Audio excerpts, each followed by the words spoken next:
네, 연준 베이지북이 발표가 되었고 오늘 또 22 통화정책회의가 열립니다. 여러 가지 9월에 이벤트가 많은 상황인데요. 관련해서 심층적인 이야기 나눠보겠습니다. 오늘 변정규 미주오 은행 상무 자리하셨습니다. 안녕하세요. 안녕하세요. 안녕하십니까. 예. 네, 먼저 환율부터 이야기를 나눠보죠. 지금 미국 시장도 마찬가지로 이제 피크아웃 우려는 계속 나오고 있는데 달러에 비해서 원화 가치가 계속 떨어지는 이유 궁금합니다. 오늘 장중에 1,170원까지 돌파하기도 했거든요. 어떻게 진단을 해봐야 될까요?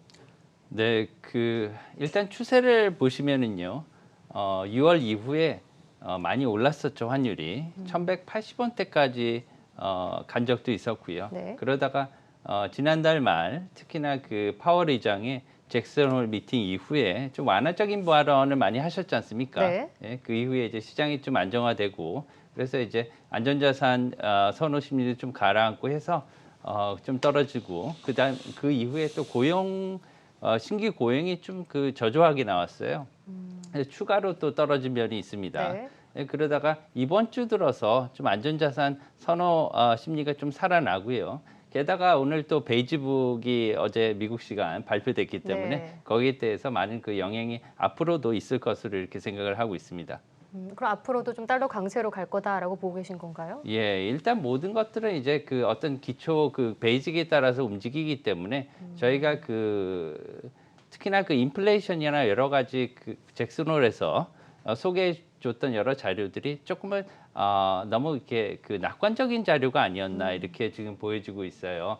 아까 이따가 또 보시겠지만 여러 가지 인플레이션에 대한 언급이나 이런 것들이 많이 나와 있었습니다. 베이지북에 특히나 처음으로 나오는 거는 미국의 경제가 약간은 좀 둔화되고 있다. 특히나 코로나 바이러스, 델타 바이러스에 대한 우려가 많이 나와 있어요. 네. 그래서 재미있는 사실이지만 지난 7월 베이지북에서는 델타라는 용어가 한 번도 사용되지 않았습니다. 근데 이번에는 30번 이상 제가 이렇게 체크를 해보니까 32번을 사용하셨더라고요, 베이지북에. 그래서 굉장히 이제 델타 바이러스에 대한 우려가 이렇게 많이 나타나고 있고요. 두 번째로는 이제 인플레이션에 대한 네. 우려가 특히 전방위적으로 이렇게 나타나는 걸 이렇게 보고서에 나타나 있습니다. 그래서 인플레이션에 대한 우려가 특히나 고용 및 그다음에 이제 운송 이런 서플라이 체인이라고 하죠. 공급 네, 측면에서 많이 이렇게 나타나는 것을 보고 있어요. 그래서 지난달 말에 잭슨 홀 미팅에서 파월 의장이 11페이지에 발표문 중에서 5페이지를 할애해서 인플레이션에 대한 우려를 일시적이라고 이렇게 말씀을 하셨고 7개 표 중에서 6개를 직간접적으로 인플레이션과 관련해서 설명을 했는데요. 네. 이에 관한 조금 설득력이 이제는 조금 희석되지 않나 이런 것들이 또한 환율에 직접적으로 영향이 올 것 같습니다. 또한 6월 말에도 사실은 이러한 변동 상황에서 네. 그런 연준의 발표 이후에 많이 움직였었던 게 사실이거든요. 그래서 비슷한 상황으로 지금 가고 있고요. 연준발 리스크에 따라서 지금 이제 환율이 이렇게 많이 오르고 있는 것으로 생각됩니다. 그런데 지금 인플레이션도 얘기를 해주셨지만 이제 잭슨 홀에 비해서 이번에 발표된 베이지북에서는 좀 경기 둔화 우려가 조금 더 커지지 않았습니까? 그렇다면은 달러가 사실 강세로 가기에는 조금 무리가 있지 않나라고 싶은데 어떻게 해석을 해야 될까요? 그렇죠. 이제 미국 경기가 좀 둔화되고 있다. 특히나 달러가 이렇게 많이 소위 찍었다. 많이 이렇게 살포되었는데 달러가 좀 약세로 가야 되는 거 아닌가 네. 이렇게 사람들이 많이 생각을 하시는데요. 또 여러 가지 다른 사항들도 많이 고려해야 되는 게 사실입니다. 특히나 이 두 가지를 봐야 되는데요. 첫 번째로는 이제 글로벌 인플레이션이죠. 네. 이제 우리나라도 마찬가지지만 전 세계적으로 이렇게 인플레이션이 심화되고 있습니다. 베이지북에서만 뿐만이 아니라 미국에서뿐만이 아니라 전 세계적으로 이렇게 물가 상승이란 요소는 굉장히 중요한 지금 아이템으로 부각이 되고 네. 있거든요. 두 번째로는 스태그플레이션에 대한 우려입니다. 네. 예, 아까 자막에서도 나갔지만 특히나 스태그플레이션이라는 건 70년대 저희 미국에서 대공황 시기에 이제 일어나서 경기 유명해지긴 침체. 했죠. 네. 예. 특히나 물가 상승이 크게 과도하게 일어나는 상황에서 사실은 물가 상승이 이렇게 일어나면 경기가 좋아져야 되는 게 사실은 보통의 상황인데 경기가 오히려 둔화되거나 좀 안 좋아지는 상황이 이제 스태그플레이션이죠. 이런 상황이 올 수도 있다는 그런 우려가 지금 계속 나오고 있는 거예요. 이번에도 이제 고용이 생각보다 임금이 많이 뛰지 않았다고 이렇게 저번 잭슨홀 미팅에서 파월 의장이 잭슨홀 미팅에서 네. 얘기를 했는데 사실은 이번 보고서에서 보면은 임금이 과도하게 오르고 있다.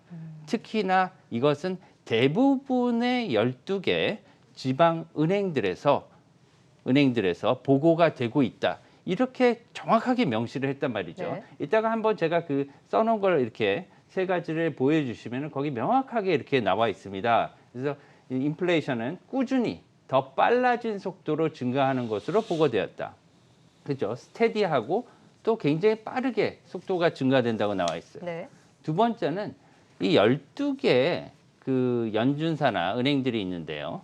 이 중에서 절반, 6개겠죠. 6개의 지역들이 물가 상승 속도가 강하다, 스트롱하다, 굉장히 그 강한 어조입니다. 스트롱하다 이렇게 표현을 했고요. 또한 대부분의 most 지역들이 목재를 제외한 이런 원자재들, 특히나 운송에 있어서 상당한 substantial이란 말을 쓰면서 상당한 비용 상승을 보였다. 이건 상당히 강한 어조들이거든요. 네. 이런 어조들이 어떻게 잭슨홀 미팅에서 파월 의장이 발표한 것과 일치할 수 있을까? 이런 측면에서 볼 때 지금 현재 이제 인플레이션 그리고 스태그플레이션이라는 두 가지 차원에서 달러 가치를 논해야 될 시기가 온 것 같습니다. 네. 그렇다면은 지금 달러 강세 한편으로는 또 22통화정책회의를 여쭤봐야 될 것 같은데 지금 테이퍼링이 이제 거의 될 거다라고 보고 있잖아요. 그렇다면 또 유로화가 강세로 가는 게 아닌가라는 생각도 듭니다. 여기 환율 상황은 좀 어떻게 봐야 될까요? 네, 좋은 질문이신데요. 이게 많은 시장 전문가들이 이제 예측하기로는 어느 정도 지금 유로존도 미국과 마찬가지로 채권 매입 정책을 진행하고 있습니다. 네. 이거 양적 완화의 그 일종이죠. 그래서 약 800억 유로 상당의 유로존 채권을 매입을 해주고 있습니다. 월간 굉장히 큰 금액이죠. 예. 이 금액을 갖다가 매수를 해주고 있는데 이거의 그 매입 금액을 약간은 조절하는 게 좋지 않을까 이렇게 그 ECB 유럽은행에서 이렇게 생각을 하고 있는 거예요. 그래서 약 100억 유로 정도를 지금 줄이려고 하고 있는 것으로 알고 있고요. 이 정도는 크게 유로화의 강세에 영향을 주기는 좀 힘들 것으로 이렇게 생각이 되고요. 또한 이제 그 많은 사람들이 얘기를 하기를 이게 진행이 네. 어떠한 스케줄화에서 이렇게 계속 진행이 돼서 테이퍼링으로 하면 나중에는 이런 양적 완화가 종결이 돼야 되는데 그러한 정책의 일환으로 볼 수는 없다는 겁니다. 그렇지만 이거는 미국의 테이퍼링과는 이렇게 구별돼서 생각을 해야 되고요. 양적 완화를 약간 줄이는 것으로 이렇게 생각하시면 될 것 같습니다. 네.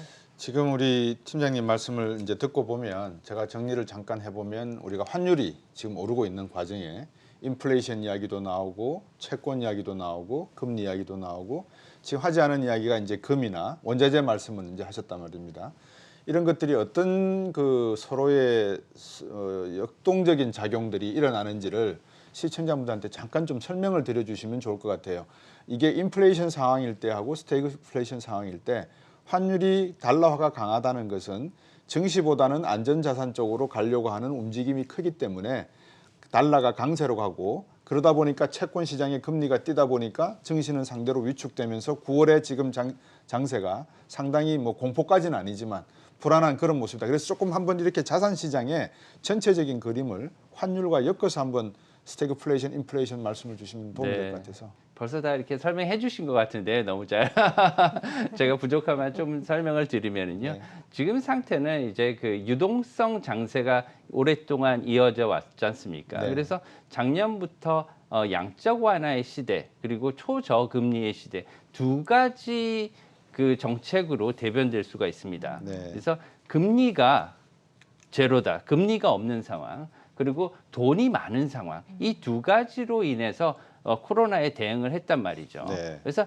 주식이나 모든 자산들이 이러한 유동성 장세에 의해서 가격이 이렇게 올라가게 된 겁니다. 네. 그래서 어떠한 상품도 가격이 내려가지가 않았어요. 네. 예를 들면 금이든 원자재든 네. 어떠한 것도. 그렇지만 이제는 이러한 유동성 장세가 이제는 어느 정도 한계에 왔다는 거죠. 이제 테이퍼링이 일어나고 지금 테이퍼링까지는 아니더라도 유로존에서 양적 완화의 규모를 줄이고 네. 이런 것들은 뭐냐면 여기에 대한 부작용이 지금 나타나고 있다는 겁니다. 지금 베이지북에서도 여러 가지 부작용에 대해서 나타나고 있는 것을 갖다가 임금 상승이라든가 아니면 인플레이션이 전방위적으로 나타나고 있고 특히나 운송이나 이런 데 물가도 힘들기 때문에 공급이 제대로 이루어지고 있지 않다. 그렇죠. 이런 것들을 다 그렇게 해서 얘기를 하고 있는 거예요. 네. 그래서 이런 유동성 장세가 없어지고 네. 그리고 나중에 극단적으로 금리가 확 찌면 이제 네. 앞으로는 이 금리로 갈 거예요. 이제 포커스가 지금은 이제 테이퍼링이 없지만 이제 앞으로의 그 포커스는 테이퍼링이 아닙니다. 네. 이제는 금리 인상 시기에 대해서 얘기를 하는 거죠. 왜냐하면은 네, 그렇겠죠. 테이퍼링이 빨라질 수밖에 없어요. 금리 네. 인상 시기가 얘기가 되면 테이퍼링이 예. 자동적으로 빨라질 수밖에 없습니다. 그래서 예. 지금 이제 그 단계까지 간 거고요. 예. 그래서 앞으로는 이 자산 투자에 있어서도 많은 변화 과정이 필요하다는 거죠. 이제 네. 왜냐하면 이제 앞으로는 유동성 장세가 꺼졌기 때문에 네. 이제 주식은 주식대로, 채권은 채권대로 여러 가지 이제 그 투자 전략이 달라져야 된다는 것을 의미합니다. 좋은 말씀이세요. 변정규 상무님 말씀이 사실 이제 이게 뭐 폐부까지는 아니지만 그래도 핵심을 지금 찌르는 건데 금리의 인상이 시작이 되면 뭐 2022년 상반기다 아니다 3월 6월부터는 해야 된다 이런 이야기들이 나오는데 이제 그렇게 되면 많은 자산 시장에 이제 또 출렁거림이 있을 거란 말입니다. 네. 그중에 이미 주식 시장은 9월 달에 반영을 하고 있는 것 같고요. 채권 시장도 이제 눈치를 채고 조금씩 가격이 떨어지면서 금리는 오르고 있는 것 같고. 네. 자, 그러면 이제 또 하나의 우리 많은 개인 투자가들이 관심을 갖는 게 암호화폐 시장이란 말입니다. 뭐 좋든 네. 싫든 저들이 그 이야기를 할 수밖에 없을 것 같아요. 가상화폐요. 가상화폐. 이 시장은 어떻게 보십니까? 가상화폐는 상당히 그 어려운 시장이고요. 네. 새로운 시장이기도 하죠. 이제 가상화폐 같은 경우에는 뭐 여러 가지 이제 그 중국에서는 벌써 이제 CBDC 중앙은행 그 가상화폐를 갖다가 벌써 디지털 화폐를 도입을 이렇게 하고 있는데요. 한국은행도 준비하고 있다고 이렇게 얘기를 하고 있지 않습니까?